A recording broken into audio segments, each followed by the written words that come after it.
Hey guys, so tonight we're going to be talking about Africa in regards to trade. Um, I tried to get Alan to do the flip video for me since he won't come in and talk to us or at least say hi to you, and he said no. So he's voted off our island for right now. But when it comes to Africa, they're very medieval, meaning that they were very old fashioned or primitive. Um, It's the second largest continent on Earth, and you can see just how big it is, how it can fit the US, India, Europe, Argentina, China, and many other little teeny tiny states. So many, in fact, that there's actually 13 whole countries that can fit into the size of Africa.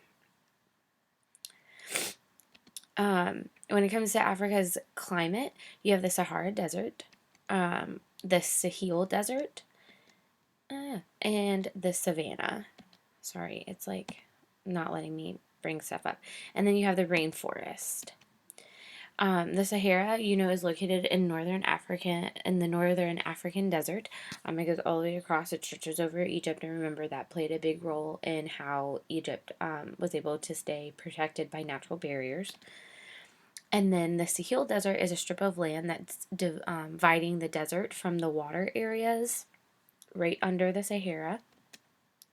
And then the savanna is the open grasslands with scattered trees. So think like that's where all the lions and zebras and other animals are. And then you have your rainforest, which is at the very bottom, or not the very bottom, but like towards the middle. And it's very moist and densely wooded. So this is what they all look like at the top. You have the Sahara Desert, then you have the Sahel Desert, and then the savannah, and then obviously the biggest picture is the rainforests.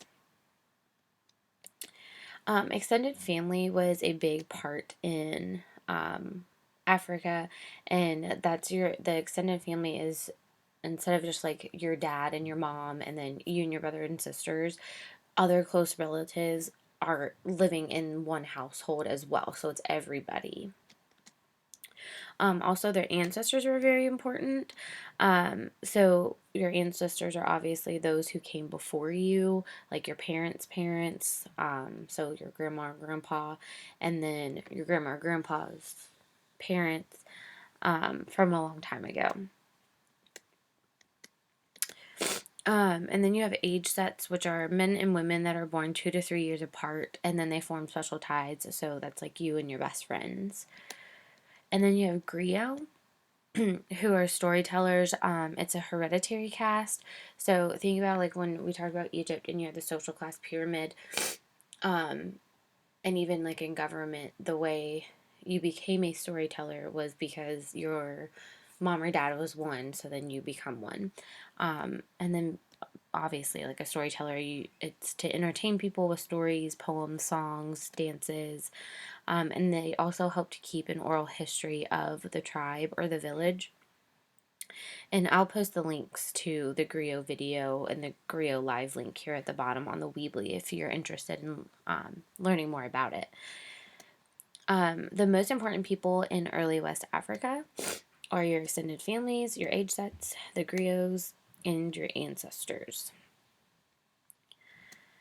And then also their mineral resources were really important.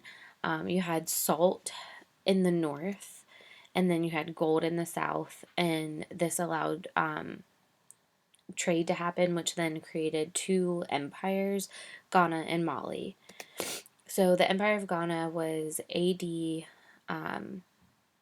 or CE, as we call it now, from 700 to 1100, and it was the first empire, and it controlled the trading routes, and they had powerful armies that helped gain land, and then their decline happened because of invasion, overgrazing, and internal rebellion. So their people started to turn on their leaders.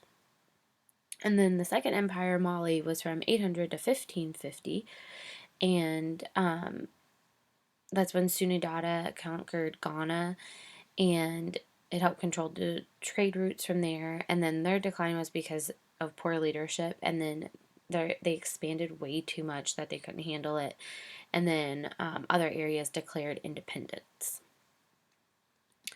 There were some similarities between them. Both empires were developed due to the Niger River, and food was plentiful, obviously, just like when we learned about the Nile, because the soil was rich and it allowed them to be able to grow a lot more things and provide a water source for them. There was also major trading centers because the trade routes were passed through the empires. And then Mansa Musa, he was a famous ruler, and he went on a pilgrimage to Mecca, and on his pilgrimage he handed out gold, and he handed out so much that it actually caused the value of gold to drop 10 to 15%, and he introduced the Mali Empire to the world. You'll see at the bottom of your flip notes, it says, it has a chart about Mansa Musa. So that's what the article is on the back that you're going to read, and you're going to use the information from the chart to fill out, or the information from the reading to fill out the chart. And then go ahead and add on the front underneath, like where you have like the extra space, the stuff about the Islamic culture growth, because it is important to the trade. So you had the Trans-Sahara trade, which were the Berbers who were in North Africa.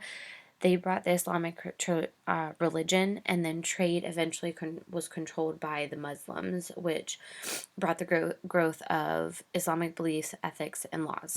So just make sure you add this, because I know it's not an actual like sentences with blanks on it on your sheet.